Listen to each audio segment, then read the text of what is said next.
ఉంటుంది, అంతర్వాహిని అయి ఉంటుంది. అటువంటి అంతర్వాహిని అయినటువంటి సరస్వతీదేవి యొక్క అనుగ్రహము యశస్సుకి కారణం కావాలి. యశస్సు అంటే కీర్తి.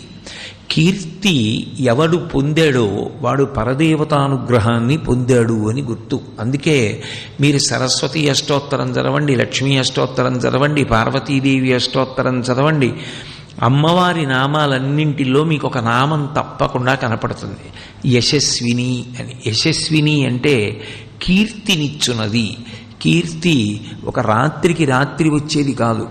జీవితం అసిధారావ్రతంగా కత్తి అంచు మీద నడిచినట్టు ధర్మానుష్ఠానం చేసి ఎప్పుడెప్పుడు ఎవరికి ఏ ఉపకారం చెయ్యాలో తెలుసుకుని ఆ ఉపకారం చెయ్యడం అలవాటైన వాడెవరున్నాడో, ఎవడు వినయంతో ప్రవర్తిస్తూ ఉంటాడో అటువంటి వాణ్ణి కీర్తి ఆశ్రయించి ఉంటుంది.